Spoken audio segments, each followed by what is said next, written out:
I'm going to read a ghazal, a very famous one, that explains the transformation of Rumi.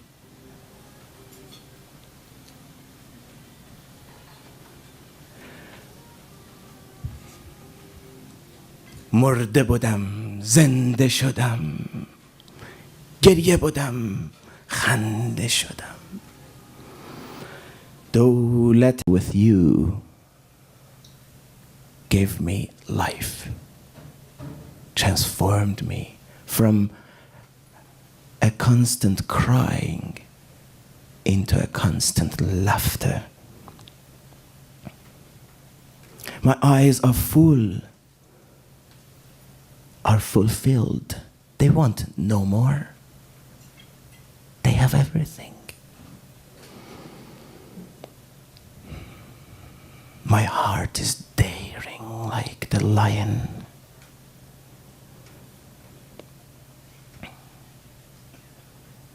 And then it goes to the conversation of Rumi and Shams. Shams tells Rumi, you're not mad. You don't belong to this place. You don't deserve to be in my company in this house of madness. Rumi says, I accepted the challenge. I became a madman. So they had to chain me.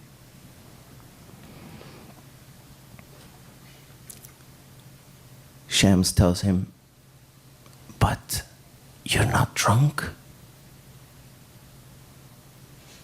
You don't belong to this order, to this place. You're not happy, you're not drunk.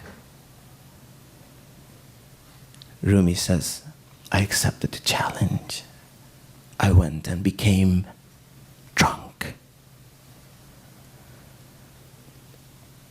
I became full of joy. I imagine a professor at an Islamic school. The first picture comes to the mind as a serious person, as not someone that would walk on the streets of Konya and dance.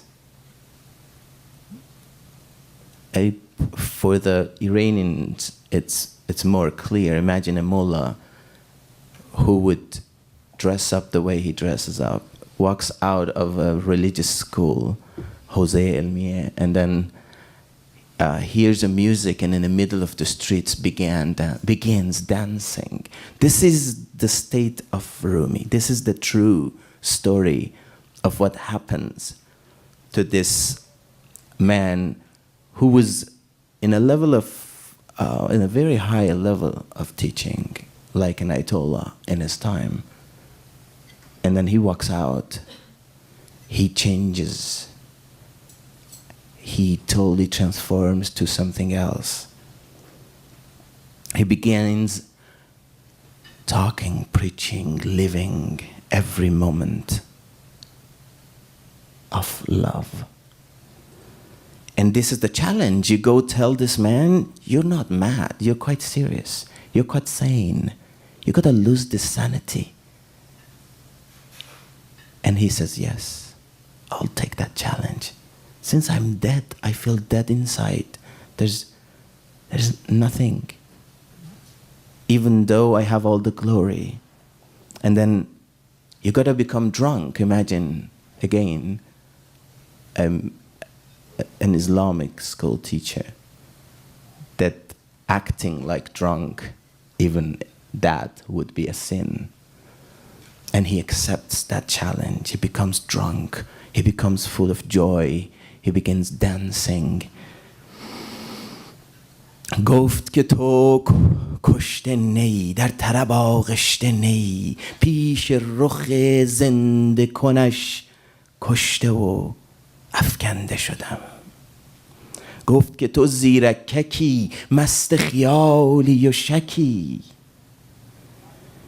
گفت که تو زیرککی مست خیالی و شکی گول شدم هول شدم و از همه برکنده شدم. So the demands go on from Shams to Rumi. Because Rumi wants Shams to teach him. Rumi sees, he knows once he sees this master, he knows Shams has a gift, and Rumi wants that gift. And that's where Shams gets him. And he brings conditions, become mad, become drunk. And then he says, but you're not dead.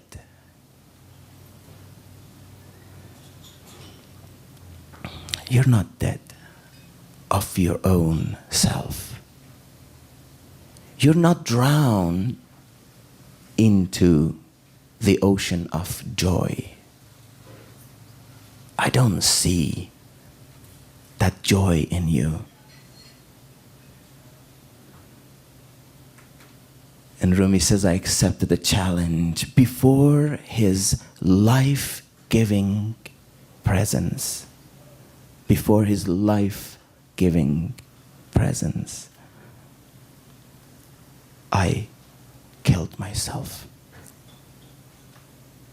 I killed myself.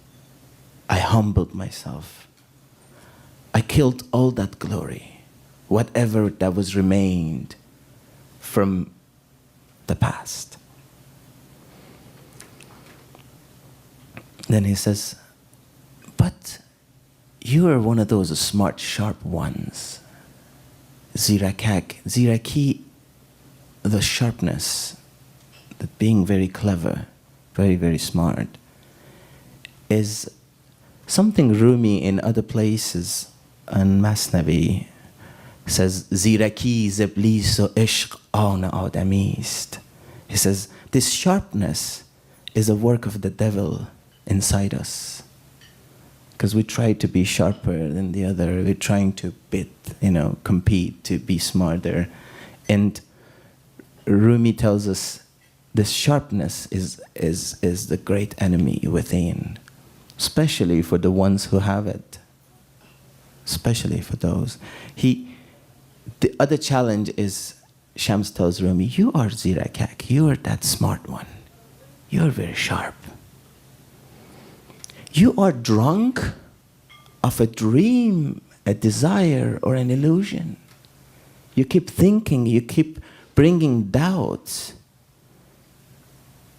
You're not a true believer. You're living in your mind.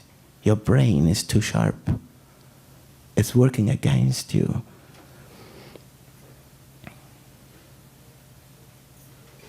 I became a fool. I became a fool, and I left everyone. Or everyone left me. No one want to have a fool around. But this foolishness is the one of the choice, is not one of the ignorant.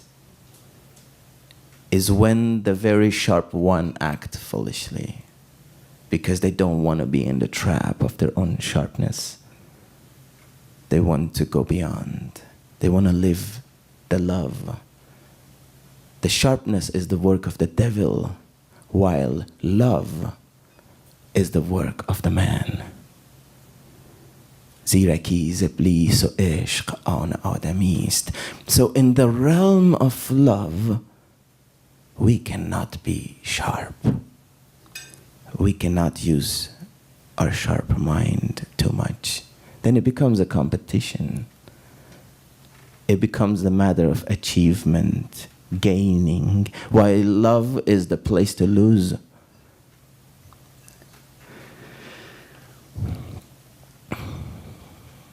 گفت که تو شمع شدی، قبله این جمع شدی. جمع نیم، شمع نیم، دود پراکنده شدم. گفت که شیخی و سری پیش رو راه بری. شیخ نیم، پیش نیم، امر تو را بنده شدم. Then Shams tells Rumi, you are like a candle. You give light to everyone. People come to you to be enlightened. You're a teacher.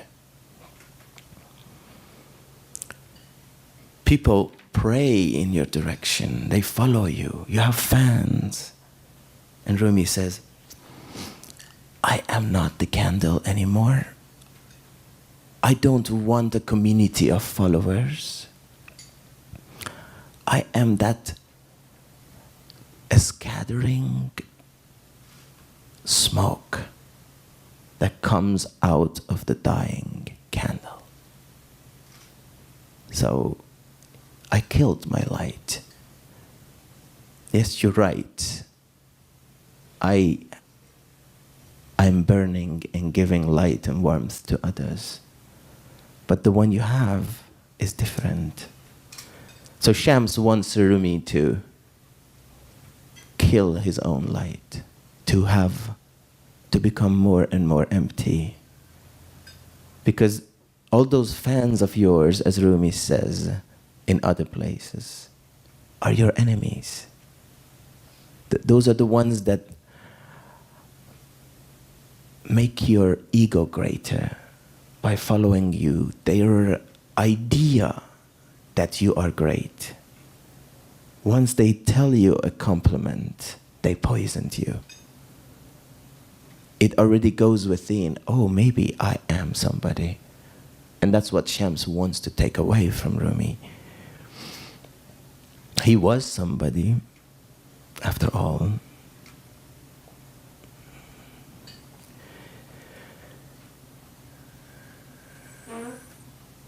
And again he says, you are the sheikh. You are the head. You are the one who goes in the front and I will follow. Rumi answers, I am not the sheikh anymore. I am at your service, following your orders. Every one of them.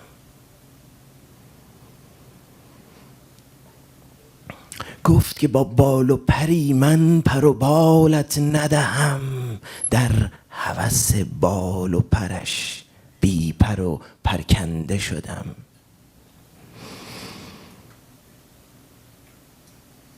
And then eventually Shams tells Rumi, you have your own wings and feathers. You're a bird yourself, you can fly. Maybe not that far, but you have your own wings and feathers. Remember, Rumi comes from a great generation of a Sufi family. He was well trained in Sufism by his father and later by other masters. He used to teach Sufism, but the Sufism that was of his interest was more based on fear of God. What Shams has is the love of God, which totally denies the other. Shams tells Rumi, you have your own wings and feathers, you can fly. I'm not gonna give you mine. Rumi answers, in the desire, in that dream,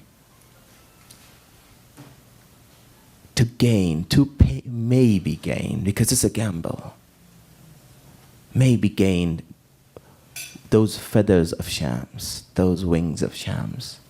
I cut my own. I don't want to fly with this wings of mine anymore. گفت مرا دولت نو راه مرو رنج مشو زان که من از لطف و کرم سوی تو آینده شدم.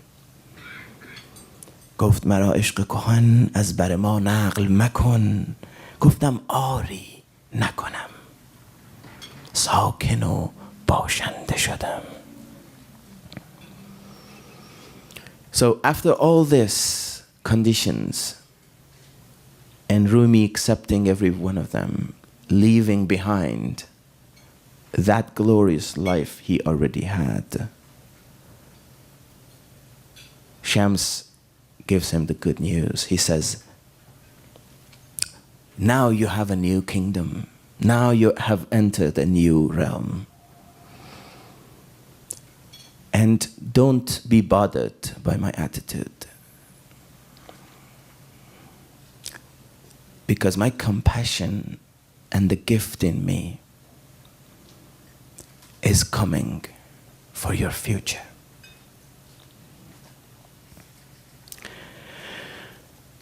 And then the last thing that Shams asks Rumi is not to disclose this ancient love of us to the others.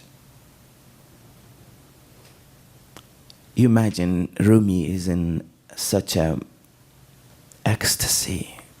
When you're in love, you want to go out and tell everybody. When you find out something extraordinary, you can't keep it for yourself. You want to get out. The first thing is, let me tell my best friend. Let me go tell others. Let me share this. Shams says, no. This ancient love of ours should stay here. You're not going out. You're not going to tell anyone about it. Rumi accepts. He says, I sat in peace. Imagine in that state of ecstasy, in that state of drunkenness, where you want to go and shout, you sit in peace and say nothing. The truth is, Rumi never said anything about his encounter with Shams. There are stories. He kept his promise. There are stories about it. But in his huge work of Masnavi, he never tells a story of Shams.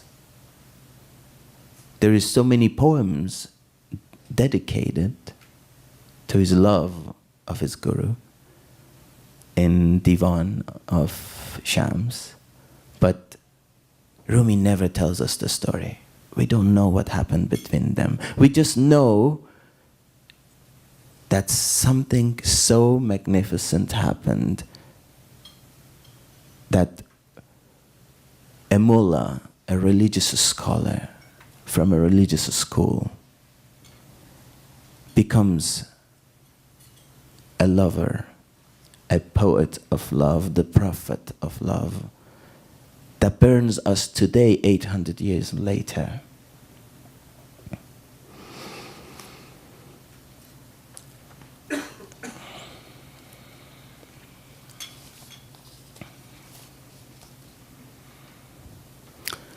I would like to apologize that we don't have music today, so you're gonna stay with me.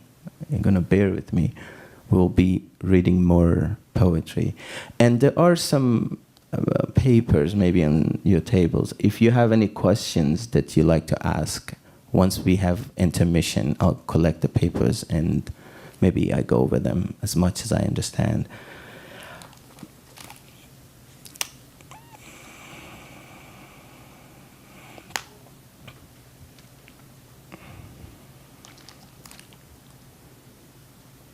I'm going to read the story of the harpist. There's a musician during the time of Omar, the second caliph of Islamic Empire, who ruled over a very large portion of the world, known world at the time. During his time, the Arabs were able to conquer Persia and some other kingdoms in the Middle East. And just to have a preface, Omar, as we know, his time is very close to the time of the Prophet of Islam, and Islam banned music. But prior to that, there were music everywhere, of course, in the Arabic Peninsula, and also after that. So it has been around, but after the reign of Islam, that had become a sin, a bad thing to do. And this story is about a harpist during the reign of Omar. Omar is a very strict caliph who loves the law, and it makes us understand the story a little better. That we have a strict caliph who is very great, and during his time many invasions happened, and he's considered one of the greatest rulers of Islamic Empire, and he's considered very righteous as well. And we have an old musician. داستان پیر چنگی که در عهد عمر رضی الله عنه از بهر خدا روز بینوایی چنگ زد میان گورستان. آن شنیدستی که در عهد عمر بود چنگی مطربی با کر و فر. بلبل از آواز او بی خود شدی، یک طرب ز آواز خوبش صد شدی. مجمع و مجلس دمش آراستی و از نوای او قیامت خواستی. همچو اسرافیل کآوازش به فن مردگان را جان درآرد در بدن. Have you heard the story of that harpist, that charismatic, splendor, famous harpist during the reign of Omar, the second caliph? I'm going to tell you that story if you haven't. The nightingale would lose his consciousness once heard his voice, his music. He was so great. One joy multiplied hundreds in the company of his voice. He was the jewel of the ceremonies of the lords. Everyone wanted him in their celebrations. Once he sang, you shall say, the resurrection happened. Everyone came out of their whereabouts to hear him, to see him. Just like Israfil, the angel of resurrection, once he sings his trumpet, all dead bodies for centuries will become alive. Their souls will go back to it. So our harpist is such an amazing musician. Is very famous, is charismatic, good looking, splendor, and everyone loves him.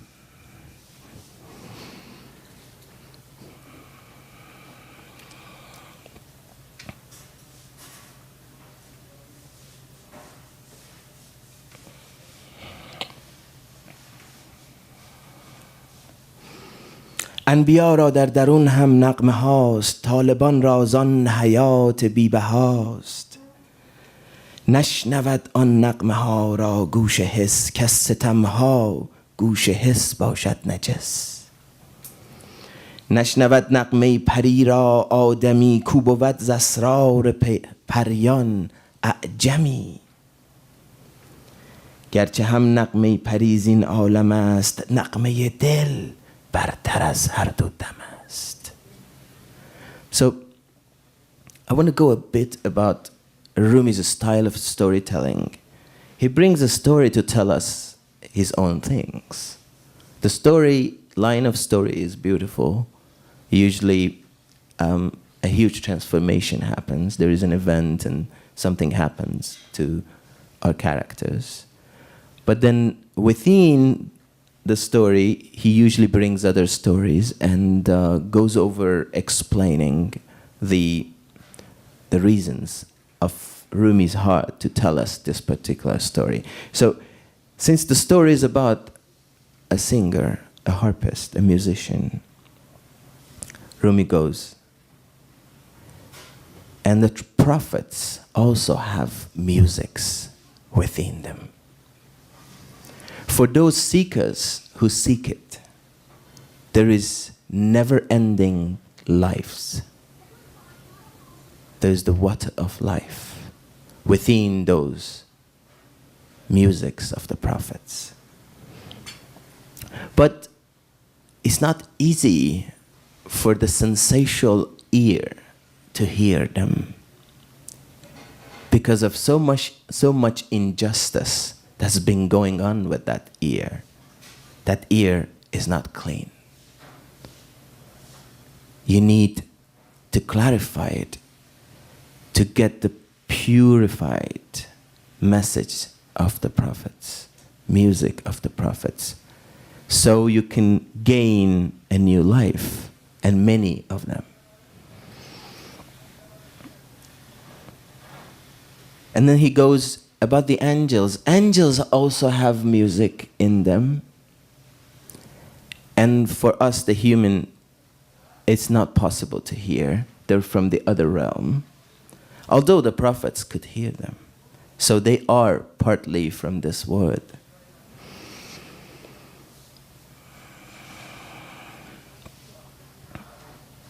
We don't have access to that secret word of the angels. Some of us do, most of us don't. But anyway, that angel also brings news to us, belongs to here. But that music of the heart, is better than both this and that. So we want to go beyond angelhood and hear the music of the heart, because there is the unlimited vast world of love.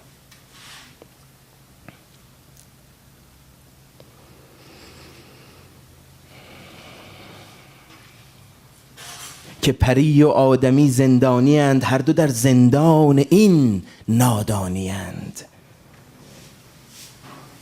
نغمه های اندرون اولیا اولا گوید که ای اجزای لای، هین ز لای نفی سرها برزنید، این خیال و وهم یک سو افکنید.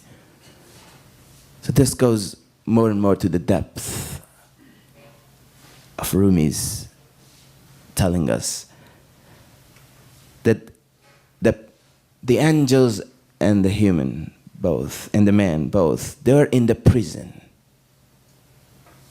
Beyond that prison is the realm of heart, is where the music of the heart exists.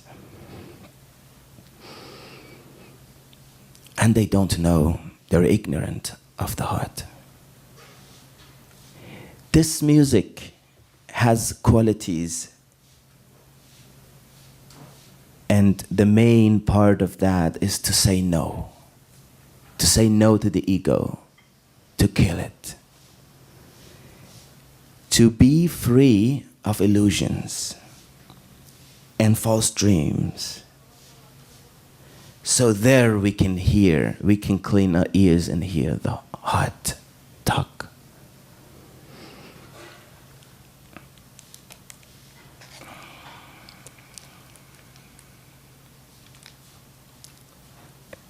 Now we go back to the story. So we have the harpist, a famous harpist, during the reign of Omar. مطربی که از وی جهان شد پرطرب، رست از آوازش خیالات عجب. از نوایش مرغ دل پران شدی، و از صدایش هوش جان حیران شدی. چون برآمد روزگار و پیر شد، باز جانش از عجز پشه گیر شد. پشت او خم گشت همچون پشت خم، ابروان بر چشم همچون پال دم. گشت آواز لطیف جان فزاش، زشت و نزد کس نیرزیدی بلاش. آن نوای رشک زهره آمده، همچو آواز خر پیری شده.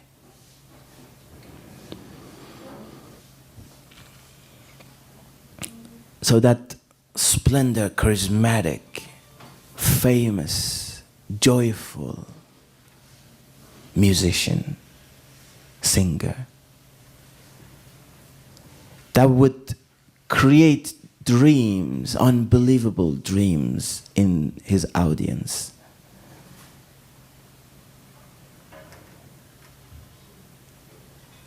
It would fly away the hearts from their cages.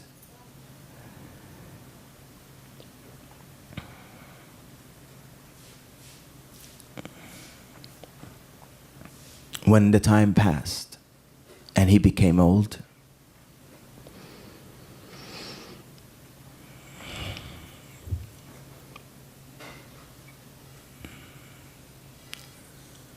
the falcon of his soul, who was flying up high to get the best hunt, to get the best prey, became so weak that was on the ground looking for mosquitoes. Once his body got old, all the splendor is gone. All the fame is gone. All the glory is gone. And that falcon is looking for mosquitoes.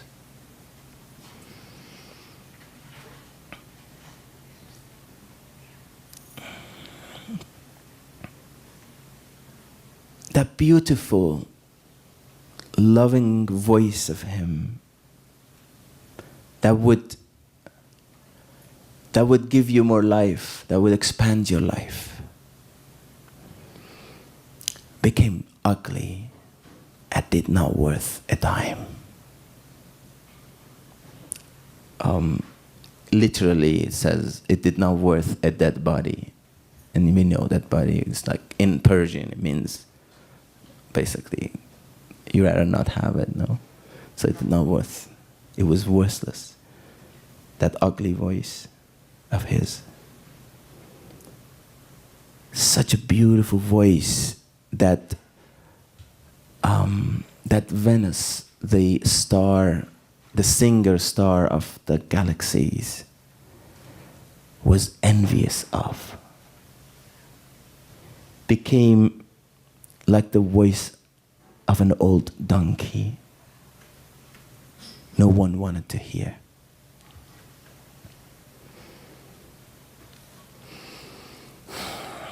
چون که مطرب پیرتر گشت و ضعیف شد، ز بی کسبی رهین یک رغیف. گفت عمر و مهلتم دادی بسی، لطفها کردی خدایا با خسی. معصیت ورزیده ام 70 سال، باز نگرفتی ز من روزی نوال. نیست کسب امروز مهمان تو هم، چنگ بهر تو زنم آن تو هم.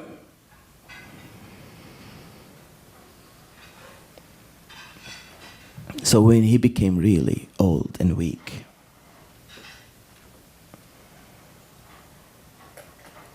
he had no business. He had to loan for a loaf of bread.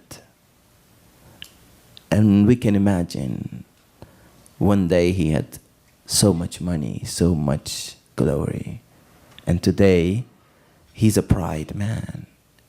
He has to go and borrow money to be able to buy a loaf of bread.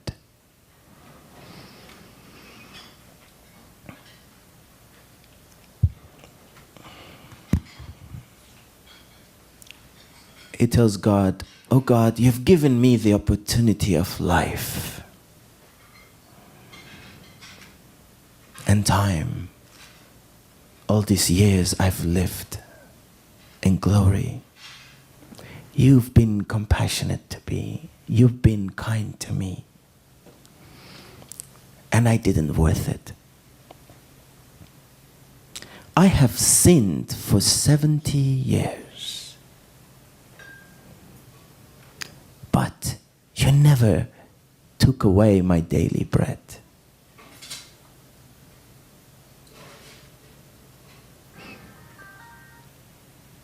Today I have no business. I'll be your guest. No one wanna hear my music. I'll be your guest. I'm gonna play my harp for you. I belong to you. چنگ را برداشت و شد الله جو. چنگ را برداشت و شد الله جو. سوی گورستان یثرب آهگو. گفت خواهم از حق ابریشم بها. کو به نیکویی پذیرد قلب ها. چون که زد بسیار و گریان سرنهاد. چنگ بالین کرد و بر گوری فتاد. خواب بردش مرغ جانش از حبس رست. چنگ و چنگی را رها کرد و برست. So he took his harp, his instrument, and began seeking God. He went all the way to the cemetery. Obviously no one is there to hear him. Telling, I want my livelihood, my daily bread from you, God. Aprisham Baha in this poem is like the price of silk. And the silk was strings of his harp. But there's another meaning underneath. They would pay. He's a paid artist. He lived his life, and imagine 1400 years ago, playing music, and he was paid for it. And now he says, God, I want you to pay. I'm gonna play for you, and I want you to pay tonight, today, for my daily food. So I don't have to go borrow. He's a pride man.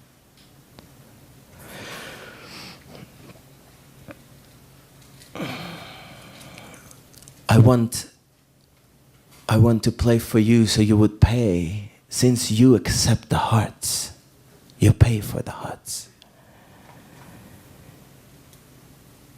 Once he played for a long time, in tears, he became tired, exhausted. He made a pillow out of his harp, laid down on one of the resting places in the cemetery and fell asleep. And now again, Rumi has a little thing about his special sleep. Not every sleep is the same. The bird of his soul flew away from that prison of the body, from that painful prison, once he fell asleep. He left the harp and the harpist and the music, and he flew away. He is liberated now from the body and the pain of this world and the sufferings of this world. In the simple universe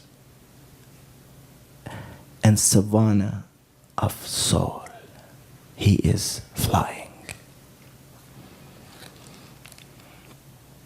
جان او آنجا سرایان ماجرا کن در اینجا گر بمانندی مرا خوش بودی جانم در این باغ و بهار مست این صحرا و غیبی لالزار بی پر و بی پا سفر می کردمی بی لب و دندان شکر می خوردمی ذکر و فکری فارغ از رنج دماغ کردمی با ساکنان چرخ لاغ چشم بسته عالمی می دیدمی ورد و ریحان بی کفی می چیدمی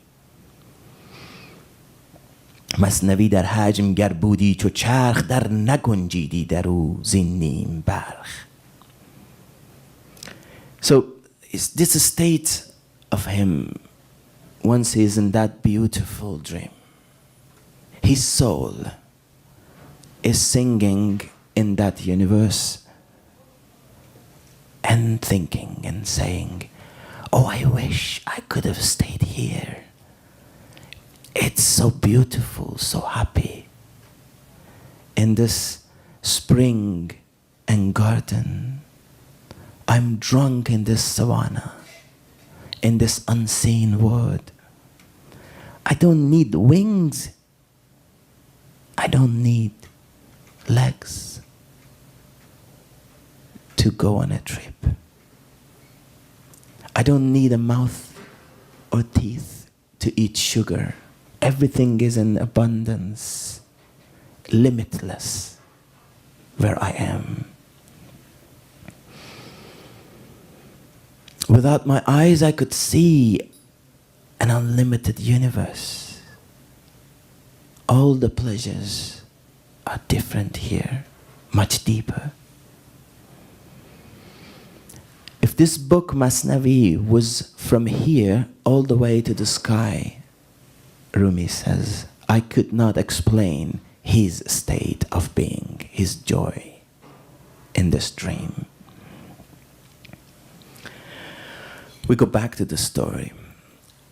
آن زمان حق بر عمر خوابی گماشت تا که خیش از خواب نتوانست داشت در عجب افتاد کین معهود نیست این ز غیب افتاد بی مقصود نیست سرنهاد و خواب بردش خواب دید کامدش از حق ندا جانش شنید آن ندایی کس لهر بانگ و نواست خود ندا آنست و این باقی صداست ترک و کرد و پارسی گو و عرب فهم کرده آن ندا بی گوش و لب خود چه جای ترک و تاجیک است و زنگ فهم کرده است آن ندا را چوب و سنگ. So at this very moment that our harpist is asleep in that beautiful dream, Omar, the caliph, who's a very tough man, he's a strong, he has big bones, he's tall. The first thing that brings to anyone when they see him is a fear of this great big guy who is also a caliph. He feels sleepy and he say, oh, I cannot be sleepy this time of the day. There must be a reason. There must be a message for me that I may get it in my dream. Otherwise, this is totally unusual. So he falls asleep, and in his dream he sees a voice from God, a singing from God. That voice, that is the source of every voice. That's the only voice, and the rest of it is just air. And once that strikes you, it doesn't matter which language you speak. If you're a Turk, you're a Kurd, you're a Persian or Arab, they would all understand it. It's beyond language. Once that word of God gets to you, which is the source of every voice, we would know it. And Omar in his dream hears such And not only us, Rumi says, understands that voice. Although also the wood, the dead wood, and the stones can hear it. بازگرد حال مطرب گوش دار زان که عاجز گشت مطرب ز انتظار. Okay, Rumi, when he composes poetry, just like I'm the one who speaks and you guys get tired and sleepy, he would see, he would go to his own things because he wanted to tell us about how beautiful that dream is and how this voice of God, the significance of it, what are the qualities of this and that. But then he would look around and see, oh, okay, let's go back to the story. Because his audience he says that the harpist is waiting, but underlying, I think, the audience are waiting. So he says, let's go back to the story and let's talk about the state of being of our musician, of harpist. He's been waiting for long. بانگ آمد مر عمر را کی عمر بنده ما را ز حاجت بازخر. بنده‌ای داریم خاص و محترم سوی گورستان تو رنجه کن قدم. ای عمر برجه ز بیت المال عام 700 دینار در کفن تمام. پیش او بر کی تو ما را اختیار اینقدر بستان کنون معذور دار. اینقدر از بهر ابریشم بها خرج کن چون خرج شد اینجا بیا.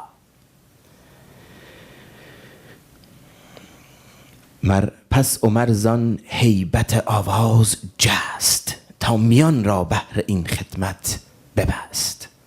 So Umar in his dream hears this strong voice of God.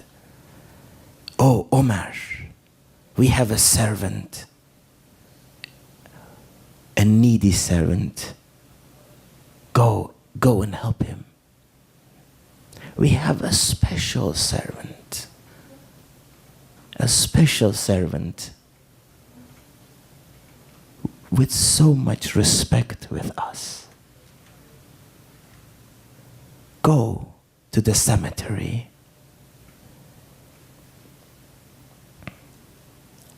Go very quickly, jump and go.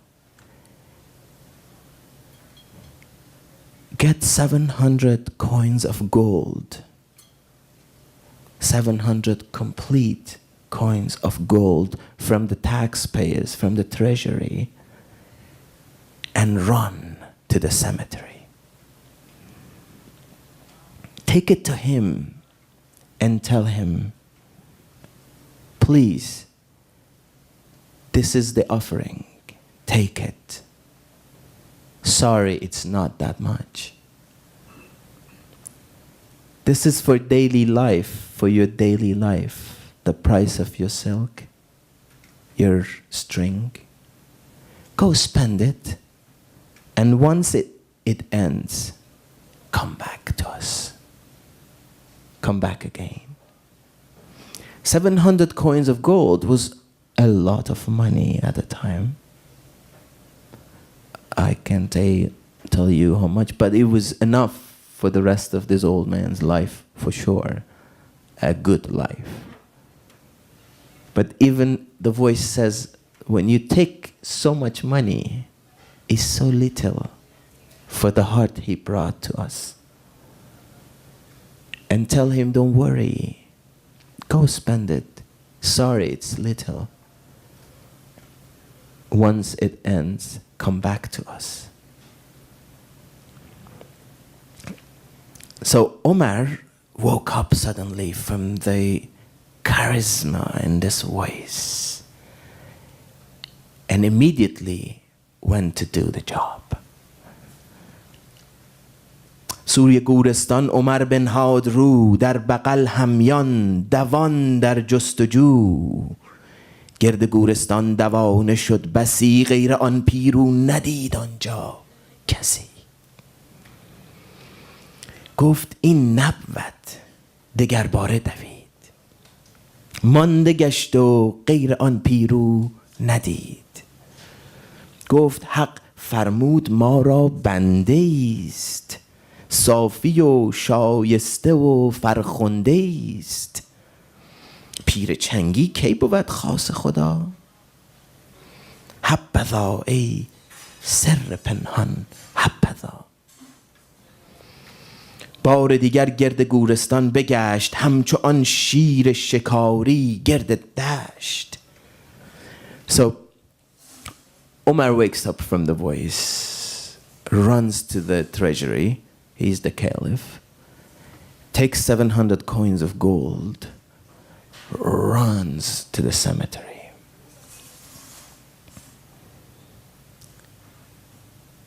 He's looking around, seeking for a special servant of God who is in need.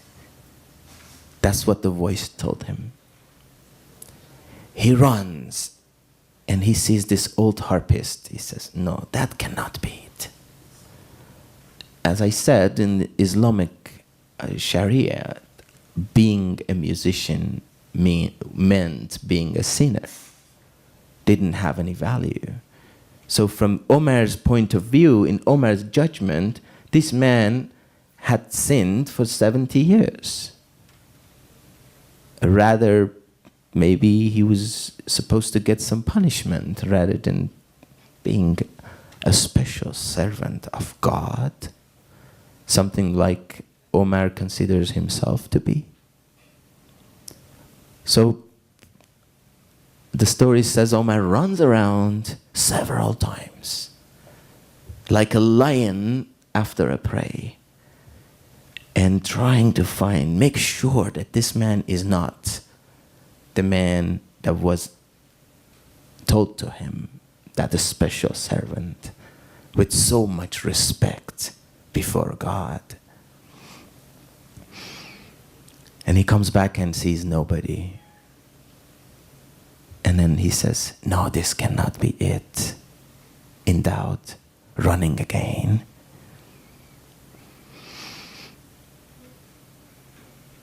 چون یقین گشتش که غیر پیر نیست، گفت در ظلمت دل روشن بسی است. آمد او با 100 ادب آنجا نشست، بر عمر عطسه فتاد و پیر جست. So once he made sure that no one else is in that cemetery.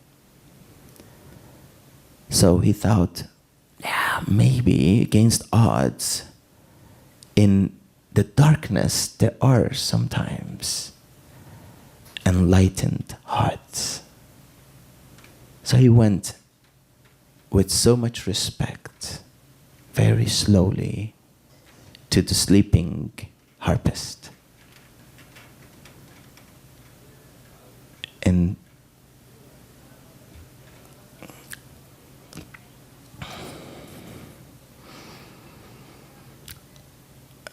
suddenly he cuffs Omar sitting. Imagine Omar sitting and the harpist sleeping on one of these things, and Omar cuffs, and the old man wakes up. مر عمر را دید ماندن در شگفت، عزم رفتن کرد و لرزیدن گرفت. گفت در باطن خدایا از تو داد، محتسب بر پیرکی چنگی فتاد.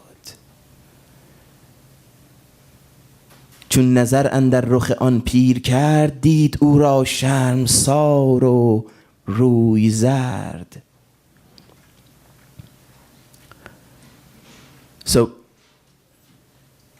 our old harpist wakes up from that gorgeous, beautiful dream that his soul didn't want to return, and suddenly his eyes lays on the caliph. Obviously, his harp is there, Everyone knows he used to be a famous harpist. His instrument of sin is there. He is not a lawful citizen.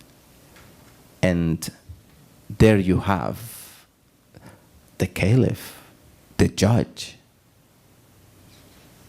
So he is full of fear. He wants to go, but his body is shaking. He cannot move from the fear. Within him he says, "Oh God, what is this?" The police, the religious police, the judge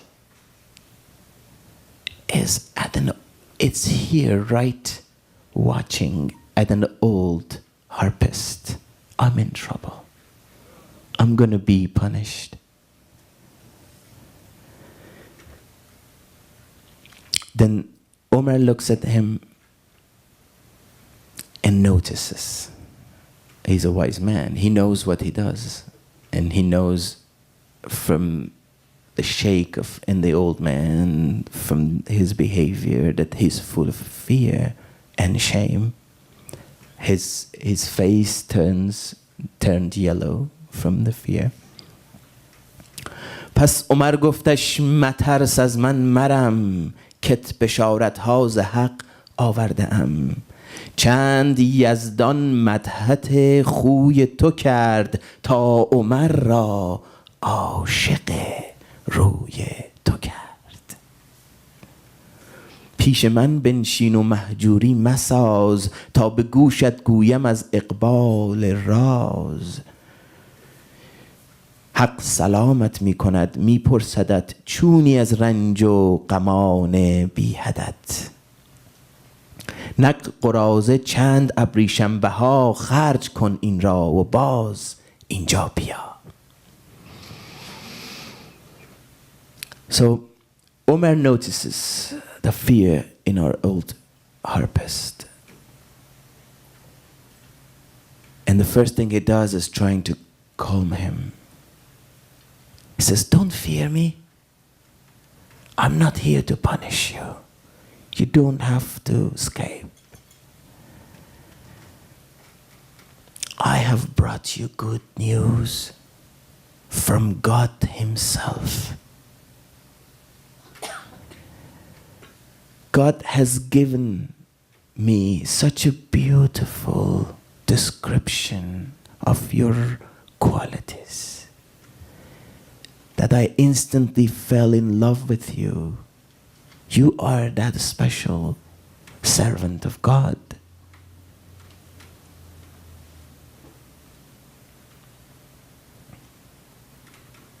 Sit with me. Don't run away. Don't be afraid." So I would tell in your ears the secrets of the unseen. He says, God says hello to you. He's asking about your feelings. How has been this long years of sufferings in this earth? We know that you have unlimited pains and sorrows. Right now, for the price of your singing for us, come and take this 700 coins of gold. Once you spend it, come back. پیر لرزان گشت چون این را شنید، دست می‌خایید و بر خود می‌تپید، بانگ می‌زد که خدای بی‌نظیر، بس که از شرم آب شد بیچاره پیر. چون بسی بگریست از حد رفت درد، چنگ را زد بر زمین و خرد کرد. گفت ای بود حجابم از اله، ای مرا تو راه زن از شاه راه. ای بخورد خون من 70 سال، ای ز تو رویم سیه پیش کمال. Once our old harpist heard what Omar had to say, the greetings from God, the 700 coins of gold. He began shaking,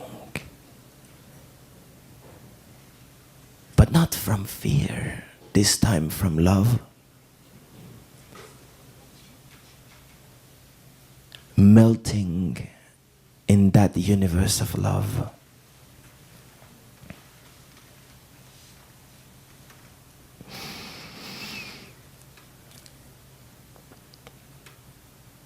He experienced the unexplained, shouting, "Oh, oh, the God, that no one is like you. I have melted in shame. This old man, this poor old man has melted in shame."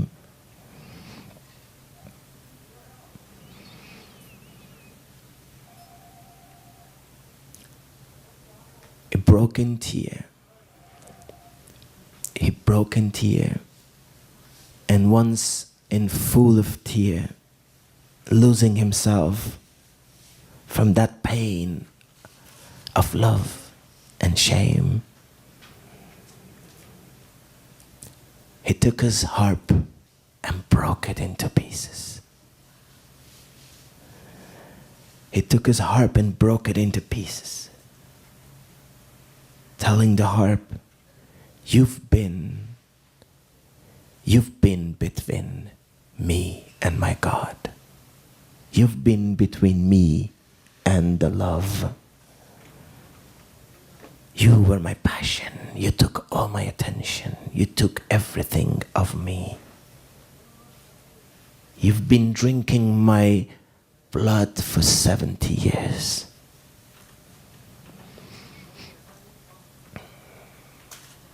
What can I say now that I'm discovering the truth too late? Oh God, please be compassionate for the 70 years of opportunities that I lost to know you, to be in love with you.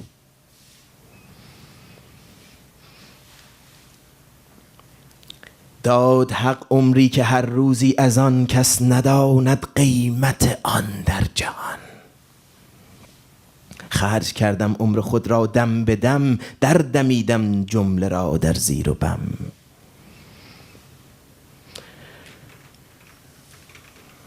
آه که از یاد ره و پرده عراق رفت از یادم دم تلخ فراق.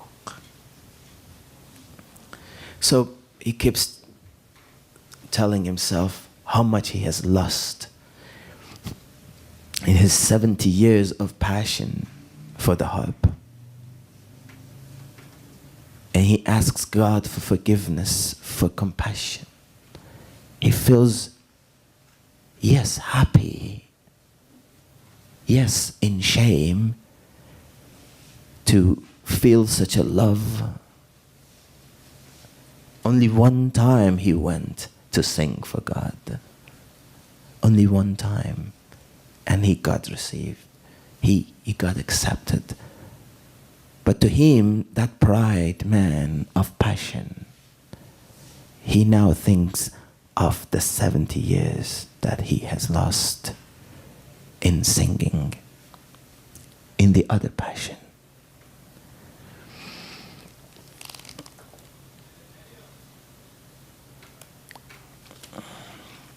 پس عمر گفتش که این زاری تو هست هم آثار هوشیاری تو.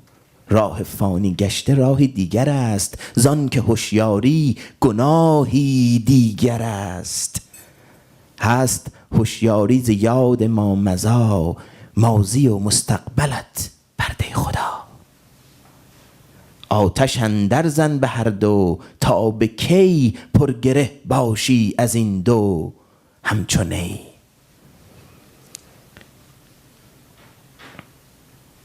تا گره با نی بود هم راز نیست هم نشین آن لب و آواز نیست. So we're getting to, now Omar looks at him and says, oh, you feel ashamed and you're speaking about the time you have lost. You're thinking about the past. You're still conscious.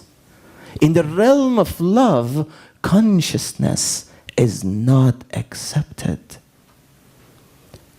Your consciousness takes you to the past and future, while you have to live this moment. The past and future is between you and God. If the harp was between you and God a moment ago, now is your thoughts, your worries, your repentance of the past, and your thoughts of the future that stand between you and God.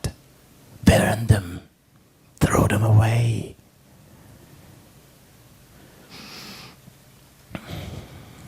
This is just like the two sides of the reed. The past and the future is like the locks and the two sides of the reed. If you don't open them, if you don't poke a hole through it, you cannot play the music.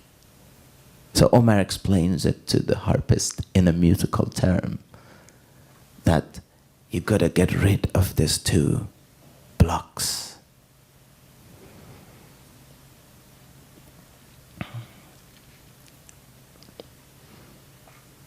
چون به توفی خود به توفی مرتدی، چون به خانه آمدی هم با خودی. ای خبرهات از خبر ده بی خبر، توبه تو از گناه تو بتر. ای تو از حال گذشته توبه جو، کی کنی توبه از این توبه بگو.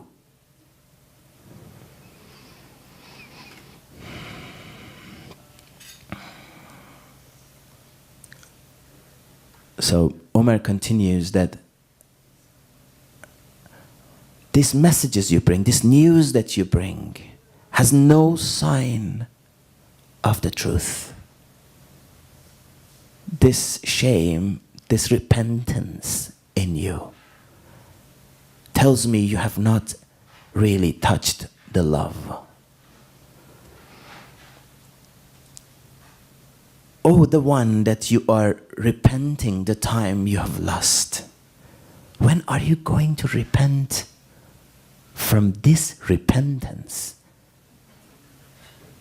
Your sin was much better than the repentance you're making right now.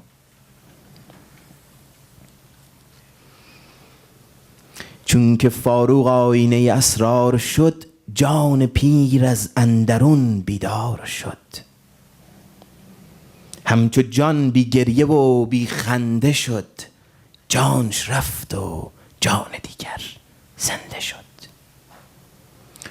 So once Farooq means is what they call the Prophet Muhammad called Omar Farooq, means the one who could see the truth, who has a right vision. And Rumi says, once Farooq, Omar, told the truth, saw it, diagnosed it, and told the truth to the old harpist, he woke up. His soul suddenly woke up.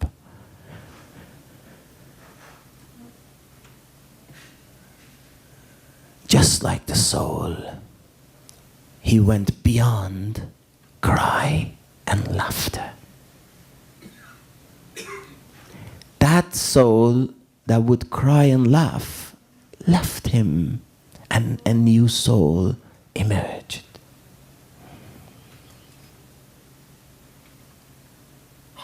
حیرتی آمد درونش آن زمان که برون شد از زمین و آسمان. Such a wonderland appeared before him that he went beyond earth and heaven. Okay, we're now at the end of our story with the harpist. We have a little more time, but I like to give you a little break, and then maybe in 10 minutes, a short story, if you like. Thank you.